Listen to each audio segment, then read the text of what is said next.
ya? Sorry banget ya, aku boleh gabung nggak? Buru-buru. Oke.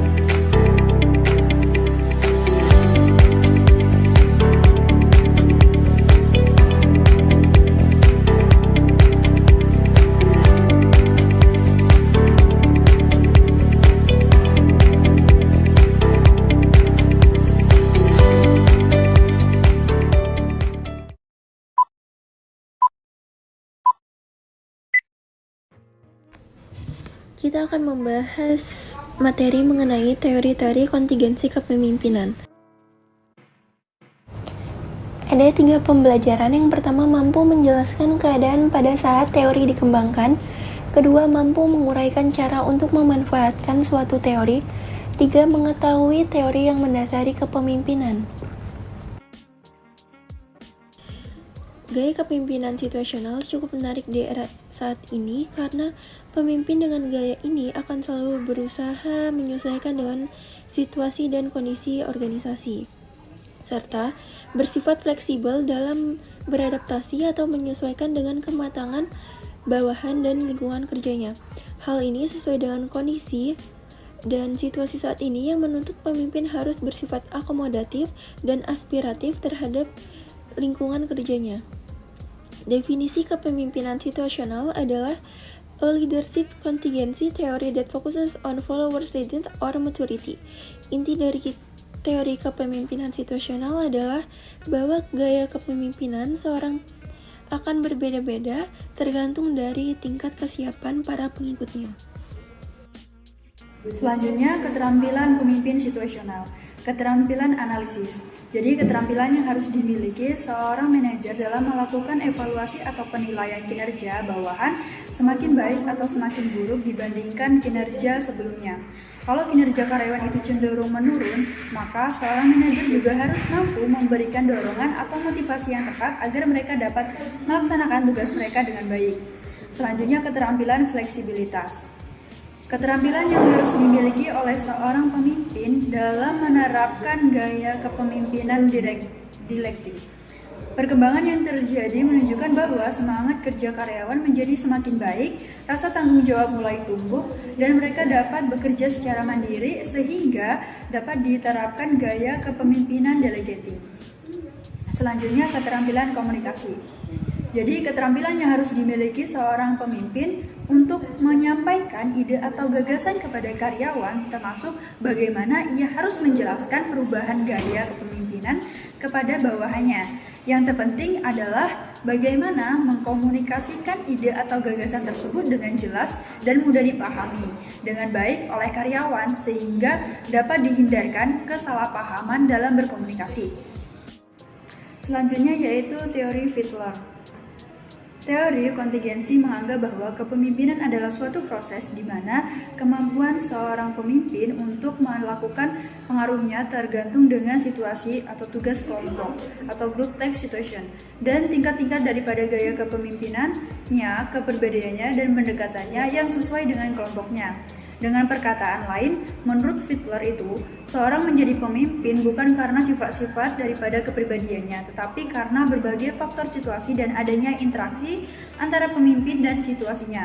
Model kontingensi dari kepemimpinan yang efektif dikembangkan oleh Fiedler tahun 1967.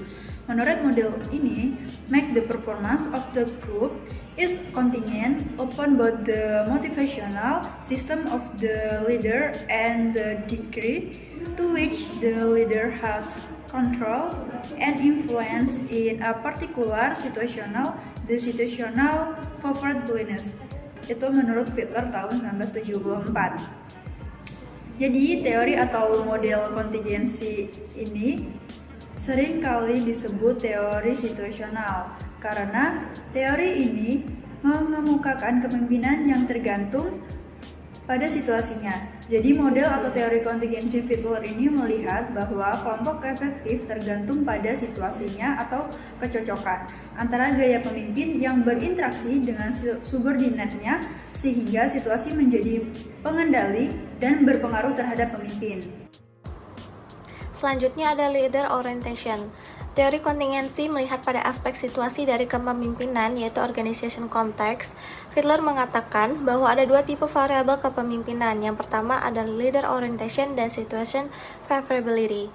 Leader orientation merupakan pilihan yang dilakukan pemimpin pada suatu organisasi, berorientasi pada relationship atau berorientasi pada task.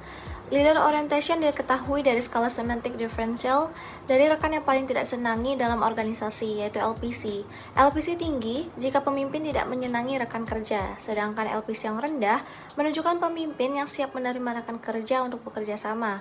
Skor LPC yang tinggi menunjukkan bahwa pemimpin berorientasi pada relationship. Sebaliknya, jika skor LPC yang rendah menunjukkan bahwa pemimpin berorientasi pada tugas. Situation favorability. Situation favorability adalah tolak ukur sejauh mana pemimpin tersebut dapat mengendalikan suatu situasi yang ditentukan oleh 3 variabel situasi. 3 aspek situasi yang dipertimbangkan meliputi: yang pertama, hubungan pemimpin anggota adalah batas di mana pemimpin memiliki dukungan dan kesetiaan dari para bawahan. Pemimpin mempengaruhi kelompok dan kondisi di mana ia dapat melakukan begitu. Seseorang pemimpin yang diterima oleh anggota kelompok adalah dalam situasi yang lebih menguntungkan daripada orang yang tidak. Yang kedua, kekuasaan posisi. Batas di mana pemimpin memiliki kewenangan untuk mengevaluasi kinerja bawahan dan memberikan penghargaan serta hukuman. Yang terakhir, struktur tugas. Batas di mana terdapat standar prosedur operasi untuk menyelesaikan tugas, sebuah gambaran rinci dari produk atau jasa yang telah jadi, dan indikator objektif mengenai seberapa baik tugas itu dilaksanakan. Selanjutnya, teori Paet-Gold. Teori Paet-Gold adalah suatu model kontingensi kepemimpinan yang dikembangkan oleh Robert House yang menyaring elemen-elemen dari penelitian Ohio State tentang kepemimpinan pada initiating struktur dan consideration serta teori pengharapan motivasi.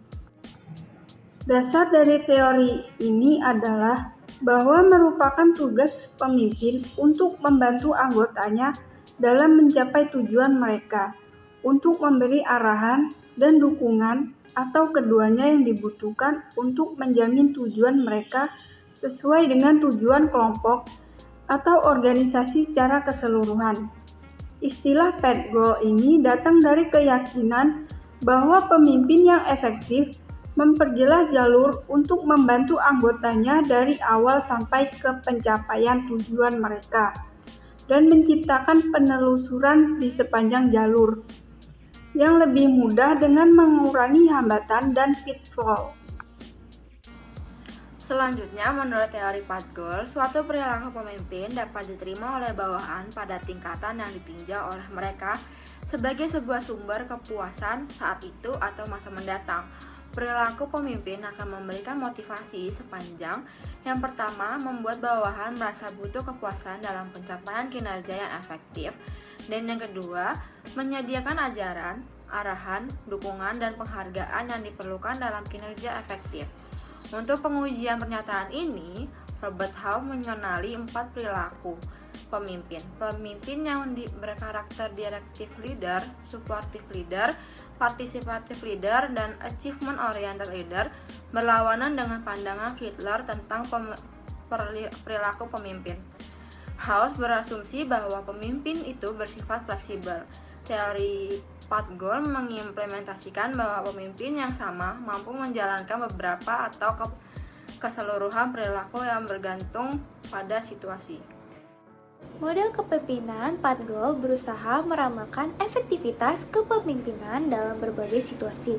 Menurut model ini, pemimpin menjadi efektif karena pengaruh motivasi mereka yang positif, kemampuan untuk melaksanakan dan kepuasan pengikutnya. Model 4 Goal menjelaskan bagaimana seseorang pemimpin dapat memudahkan bawahan melaksanakan tugas dengan menunjukkan bagaimana prestasi mereka dapat digunakan sebagai alat mencapai hasil yang mereka inginkan. Teori pengharapan atau ekspektasi teori menjelaskan bagaimana sikap dan perilaku individu dipengaruhi oleh hubungan antara usaha dan prestasi atau 4 goal dengan valensi dari hasil goal attractiveness. Individu akan memperoleh kepuasan dan produktif ketika melihat adanya hubungan kuat antara usaha dan prestasi yang mereka lakukan dengan hasil yang mereka capai dengan nilai tinggi. Selanjutnya, fungsi dasar kepemimpinan dalam teori PET Goal. Yang pertama, fungsinya itu adalah memberi kejelasan alur. Maksudnya, seorang pemimpin harus mampu membantu bawahannya dalam memahami bagaimana cara kerja yang diperlukan di dalam menyelesaikan tugasnya. Fungsi yang kedua yaitu meningkatkan jumlah hasil atau reward bawahannya dengan memberikan dukungan dan perhatian terhadap kebutuhan pribadi mereka. Gaya kepemimpinan dalam teori 4 Goal. Yang pertama, kepemimpinan pengaruh atau directive leadership. Pemimpin memberitahukan kepada bawahannya apa yang diharapkan dari mereka, memberitahukan jadwal kerja apa yang harus disesuaikan dan standar kerja, serta memberikan bimbingan atau arahan secara spesifik tentang cara-cara menyelesaikan tugas tersebut, termasuk di dalamnya seperti aspek perancangan, organisasi, koordinasi, dan pengawasan. Yang kedua, kepemimpinan pendukung atau supportive leadership. Pemimpin bersifat ramah dan menunjukkan kepedulian akan kebutuhan bawahan. Ia juga memperlakukan semua bawahan sama dan menunjukkan tentang keberadaan mereka, status, dan kebutuhan-kebutuhan pribadi. Sebagai usaha untuk mengembangkan hubungan interpersonal yang menyenangkan di antara anggota kelompok, kepemimpinan pendukung atau suportif memberikan pengaruh yang besar terhadap kinerja bawahan pada saat mereka sedang mengalami frustasi dan kecewaan. 3. Kepemimpinan partisipatif atau participative leadership. Pemimpin partisipatif berkonsultasi dengan bawahan dan menggunakan saran-saran dan ide mereka sebelum mengambil suatu keputusan. Kepemimpinan partisipatif dapat meningkatkan motivasi kerja bawahan. Yang keempat, kepemimpinan berorientasi prestasi atau achievement oriented leadership. Gaya kepemimpinan di mana pemimpin menetapkan tujuan yang menantang dan mengharapkan bawahan untuk berprestasi semaksimal mungkin, serta terus-menerus mencari pengembangan prestasi dalam proses pencapaian tujuan tersebut. Faktor situasional dalam teori PET Goal. Yang pertama, karakteristik bawahan.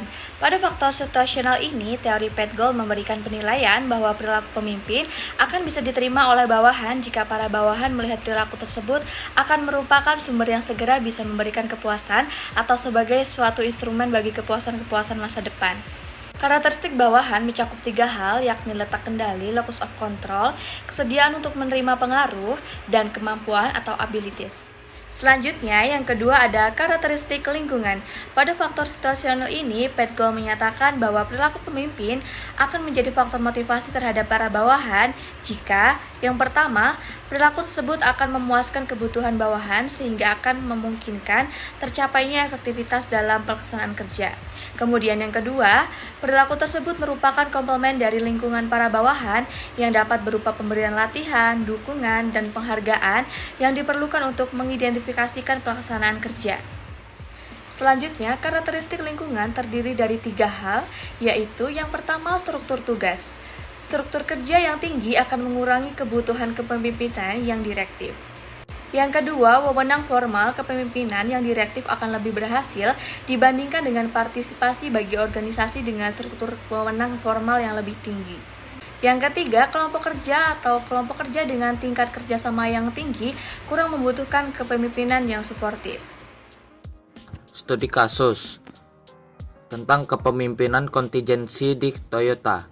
Dalam industri otomotif, Toyota menonjol sebagai perusahaan dengan pendekatan kontingensi dalam kepemimpinan. Pada tahun 2010, ketika krisis finansial global mempengaruhi industri otomotif secara signifikan, Toyota menerapkan prinsip-prinsip kontingensi, yaitu yang pertama, situasi tidak terduga, yaitu krisis finansial global mengakibatkan penurunan permintaan dan likuiditas pasar otomotif. Yang kedua, adaptasi kepemimpinan. Pemimpin Toyota mengadopsi pendekatan kontingensi dengan memperkuat kolaborasi antara tim manajemen pekerja dan pemasok. Mereka menyesuaikan strategi produksi dan fokus pada efisiensi operasional untuk mengatasi ketidakpastian pasar. Yang ketiga, kombinasi gaya kepemimpinan. Pemimpin Toyota menggabungkan elemen kepemimpinan transformasional untuk memotivasi karyawan dan kepemimpinan transaksional untuk menangani perubahan operasional. Yang terakhir yaitu hasil yang terukur. Meskipun tekanan pasar, Toyota berhasil mempertahankan reputasi kualitas dan inovasi, menunjukkan kesuksesan strategi kontingensi mereka. Studi kasus ini mencerminkan bagaimana Toyota dihadapkan pada situasi yang tidak terduga, mengintegrasikan prinsip-prinsip kontingensi kepemimpinan untuk mencapai adaptasi yang sukses dan hasil yang positif. Selanjutnya adalah kesimpulan. Kepemimpinan kontingensi adalah keadaan yang tidak dapat ditebak pada waktu tertentu yang bisa saja mengendurkan niat untuk berproduktif dalam bekerja. Oleh karena sebagai pemimpin haruslah dinamis dan tanggap pada setiap keadaan yang ditemui. Kontingensi adalah bentuk rencana yang tidak ada dalam tahap perencanaan, namun telah diprediksi atau diperkirakan tentang apa yang akan dilakukan oleh pemimpin. Sama halnya, dalam sebuah pekerjaan ada beberapa hal yang seharusnya dapat dikendalikan, tetapi saat itu pula harus butuh kekuatan lain agar semuanya dapat terkendali. Hidup kesepian tanpa kekasih. Cakep. Cukup sekian dan terima kasih. Bye-bye.